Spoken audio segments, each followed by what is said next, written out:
She still touched me a lot with several body parts. I only smiled and waited. After a week, she asked me to Sunday brunch. I told her I was busy, which was the truth. The Raiders were on at 10, the Cowboys at 1. Maybe some other time. I gotta go. Don't be anxious or too interested. I probably would have gone to brunch if I had not been dating Tina. Then it would have not have turned out as it did. 2 weeks later, Marilyn asked to come over to my place just for one drink. 2 days later, she spent the night. Folding your hand works sometimes. Nothing else ever works. It works sometimes. I'm not saying this works every time when you walk away, that they'll come after you. I'm just saying that if you don't, you're done. They say no, they mean no. Don't keep trying. Walk away. If they don't show up, don't talk to her until she talks to you, and then don't mention it. That's coming up. That little tip right there.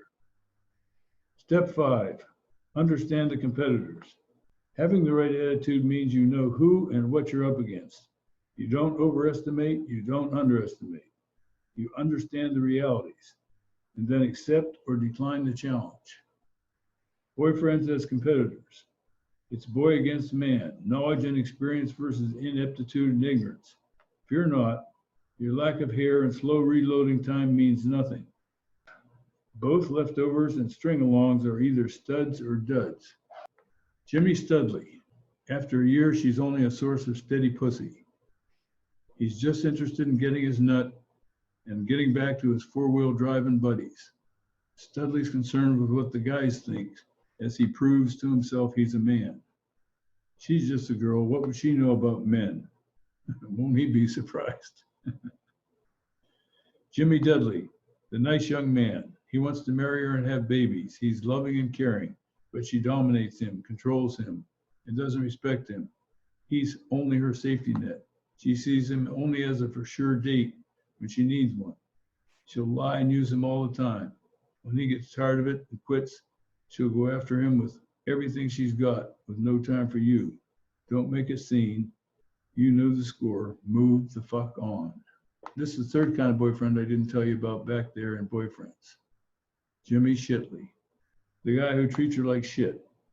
He keeps her under his thumb, begging for more while he does exactly as he pleases with other girls and with his buddies. This guy's easy to cut in on. It's impossible to keep dancing with her. After a month, you'll be so glad to hear her proudly announce, I've finally broken it off with Shitley.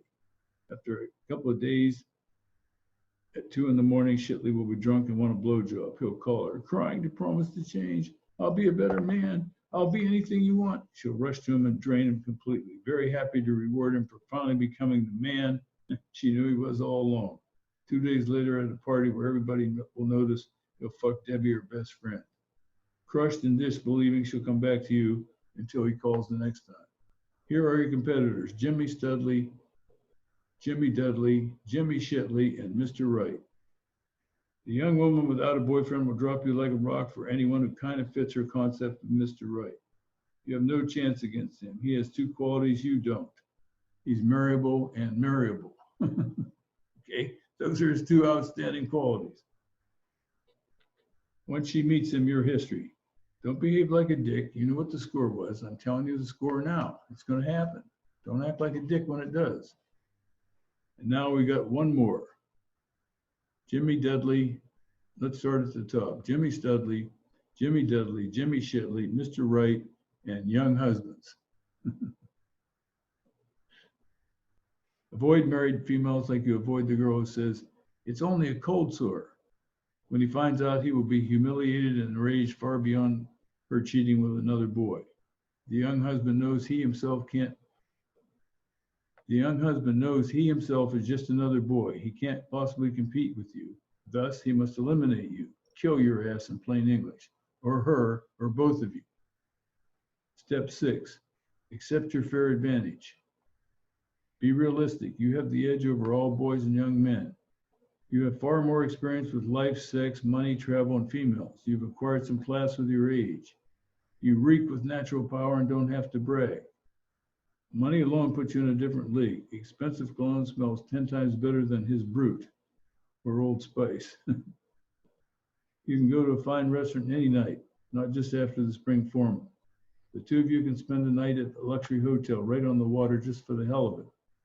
Money makes it possible to travel with her to faraway places with strange sounding names like Hawaii, Tahoe, or Las Vegas. Let's take Cologne as an example. Young women, wait, any female over 13 has a keen sense of smell, enabling her to recognize and appreciate the better fragrances. Once she picks up your scent, she's instantly aware you're different and something special. How's that for an edge right out of the chute? Don't leave home without it, not even to run down to the supermarket. But you know this. I want you to feel confident because I guarantee goddamn to you, you'll need it in abundance. The biggest edge you have is you're a gentleman. You light her cigarette, open her car door, hold her chair, order for her, wait until she lifts her fork, and other manners discarded by most men, including me, at the demand of strong women in the 70s. The recommended movie for this is Kate and Leopold. Watch it yourself. Then on the third date, say, I saw this 20-year-old movie. It's a time travel romance. A man from 1876 ends up in today's New York City and falls in love. It was fun to learn how to be a gentleman with manners. If she sounds interested, say, let's get some Chinese takeout and watch it sometime. The steel balls principle of how to get where you want to is one small yes at a time. That's in bold type. One small yes at a time. I explained the method in detail in Date 4, Sex with Her in the Dream Girl series. It's also on my YouTube channel. 2 or 3 different videos on one yes at a time. You register at a hotel with her by your side without becoming anxious like Jimmy does. That's a first-class hotel, of course. You don't lecture her on why she should have taken her car to the gas station instead of the dealer, as he does, to prove he's so smart. Don't grab her tit in public and laugh about it. You know how to listen and empathize when she needs to get something off her chest. You don't give advice and just listen. You're different. More later. You're perceived by her as powerful, not physically, but powerful in dealing with life, with her or with anything. Females of all ages are attracted to power. As one Henry Kissinger called it, the ultimate aphrodisiac. Your clothes make it easy for her to quickly notice you and realize she's looking at an exceptional male. They immediately recognize, appreciate, admire, and are attracted to a well-dressed man. Make certain you're always well-dressed. Ensure you have this particular fair advantage in phase 1 and phase 2. You don't know what those are yet, but we'll get to it. And not being too nice. This is not the 7th step. Not being too nice is a mandatory, all-inclusive dictate to have the right attitude. You must follow it all times. She wants you to treat her nicely and fairly, and with respect. What you consider nice, fair, and respectful is not what she expects. Why? Because your young lover is a human being with her own individual story to tell, her own personal goals and values and morals. Just like you, she has a unique history of good and bad times with the opposite sex, beginning with daddy. I love being nice. It's my nature. I enjoy it. By being nice, I mean considerate, polite, open, vulnerable, giving, attentive, appreciative, warm, accepting, gentle, demonstrative, and expressive with my affection, and so on. During the aftermath of my divorce, I found many women over 30 to be unappreciative, even offended by my tendency in this area. I expected younger females to appreciate my niceness. I was shocked and disappointed. They all find this behavior unacceptable in any male. You listening, younger guys? Don't be too nice. Here's one sentence describing what the right attitude is. It might be possible if you, young lady, play your cards right. Well, I gotta go. There's a nice young woman waiting for me. Catch you later. By the way, you're not bad. Later, it's still unspoken. Going out with me is natural. I'm attracted to you. You're attracted to me. You have a choice, a man or lots of boys. Well, gotta go. There's a nice young woman waiting for me. She likes what I do with her, and you will too when you grow up. You gotta radiate that. Even later, the right attitude is unspoken. As I mentioned before, if not tonight, no biggie, we will. That's the right attitude. I take it or leave it. Meeting someone nice disorients her. I don't know if she thinks it's too good to be true. I do know that many young women saw me as a wimp or pussy whippable and lost respect as well as interest quickly. How do I know? Because I got tired of striking out and asked in simple English, what did I do wrong? Good old feedback. You got to make mistakes and learn from them. You can't just keep making the same mistake. You got to ask her, what the fuck did I do wrong? Where did I go wrong? Ask her. It won't kill you to find out what you did. It'll help you. Two possibilities. She's been treated poorly for so long by daddy and her boyfriends, it seems manly and normal. Two, she's had her ass kissed so long she's tired of it. Jimmy adores her. She wants you to act like a man. Who knows? Who cares? Nice does not work. Those of you who are reading the Gantt chart, I think I have maybe 14 videos on the Gantt chart. The Gantt chart is a scheduling, planning method, and one of our graduate students, one of the two best guys ever to go through the program, was a systems engineer, and he went from zero to hero in 6 months. Then he became a real stud. In 18 months, he was fucking 4 different women in 5 states. 5 different women in 4 states, excuse me. He was an engineer, traveled around. And I asked him, I said, Vince, would you make a list of all the things you did in the order you did them so I can help these guys with your success? He said, sure. So he made this Gantt chart. It's 12 pages, 12, 8.5 by 11 pages, 6 down one side, 6 down the other, taped together. You put it on the door. Every step you have to go through is down one side, and the bar, time-wise, goes across that way. And what you have to do first is at the top, and what you do last is at the bottom. And things that are interrelated on the chart, you can't start task 6 until you complete task 2. So you'll see a little arrow at the end of 2, point down, and task 6 begins there. It goes over and down, and then task 6 goes this way. It intimidates most guys because they think this is easy. But a systems engineer reports what he did and the steps he did it in, what he had to learn first before he could do something else. I think it's the greatest gift in the world to give you. It's the keys to the kingdom. When you join the restricted list, you get a copy of it and you put it on your door and you work on it. It's a roadmap to success. And here's the memory device that T-Babes came up with. Only commodes accommodate. It's absolutely a kiss of death to accommodate. Adjusting your schedule to hers, or even something as unimportant as yielding to her choice for Chinese over Mexican.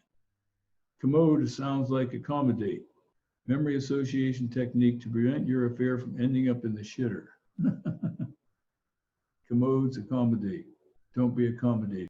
Eventually, she may accept your nice treatments, phone calls just to talk, flowers, back rubs, small presents, and so forth. But early on, she will simply drop you. She does not want you to be nice. She wants you to be a man, a real man. Part of her motive for talking with you is the challenge. She wants to see if she can get you. Don't disappoint her by being no contest. It comes along with the concept of aloofness I preach. It stimulates them. I enjoy stimulating them in every possible manner. I sure do. I resist my strong desire to be nice until we've dated at least 4 or 5 times. After that, I'm only 1/10 as nice as I'd like to be. Once in a while, I still lose control if she's my cup of tea. Of course, she backs off. I have to go out of my way to be indifferent, even mean, followed by days being too busy, attempting to get things back the way they were, enjoyable, before I fucked up. Often this maneuver works. Sometimes it doesn't, because your niceness damaged the relationship forever. Translation, she lost respect for you. I learned from my second marriage, it's not productive for myself or the horse to be the dead one. Chalk it up and move on, and remember, too nice is not good. Don't be too nice. Real world lesson, round 1. Mary was 25, beautiful, extroverted, 6 feet tall with an ass that made me cry. A solid 9.65 on my scale.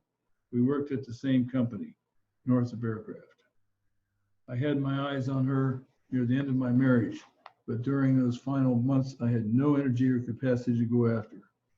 I did talk with her casually from time to time, indicating my interest obliquely. After I got divorced, when I was semi-back together, I went for her. On the second date, she confessed she had been interested in me for a long time, but knew I was married, so controlled herself, saying she'd been burned by a married lover once before. She paused, looked at me in an unusual way, and said, and besides, I was living with my boyfriend. Pause, beat, beat, look of hopeful approval, and I still do. Now? I blurted. Jesus, was I naive. I was so naive. You go out with me and you have a boyfriend you live with? Oh my God. She quickly explained she wanted to go out with me, but she wanted to be honest about her situation. Okay, no problem. I was accommodating to the max. We went out on her schedule, when she wanted, where she wanted. Cost was no object. Puke. On the fifth and final date of round one, she said she didn't want to see me anymore, offering she didn't enjoy being with me. Okay, what else could an accommodating person mutter, right? Round two. 8 months later, I changed companies and finally gotten the message not to be nice after receiving it several more times from other young women. After 2 lunch dates, she was standing in my kitchen with her blouse unbuttoned, her lipstick smeared over both of our faces, working on her third margarita and rubbing her crotch against my thigh while I caressed those magnificent buns. I took her hand and started for the bedroom. She held back. I have to tell you something. Being clever and aloof, I said, you're a virgin and you want me to be gentle? No, that wasn't it. She had herpes, but right now they weren't active. I said, okay, and started for the bedroom. She resisted and sat down. She told me awkwardly. It wasn't just the herpes holding her back. She also had venereal warts, vaginal infection, and she might be pregnant. I thought you'd want to know. I didn't scream, no shit, like I wanted to, but I stayed in the living room and tactfully inquired who had caused all these problems. The live-in boyfriend was responsible for the herpes and warts. Her married lover was responsible for the pregnancy. Yes, the married lover she had been burned by before. I didn't inquire about the infection, got us another drink, and wondered how long she'd hang around. She took the hint and split 20 minutes later. You can see why Mary didn't have the slightest idea what to do with someone treating her nice. Mary is not typical. She represents in the extreme how rotten some of them are treated. Either she was used to it and considered it normal, or she didn't have enough self-respect to insist on being dealt with like a human being. I never bothered finding out. You now know what the right attitude is. You know everything you need to know to court her except why it's women first.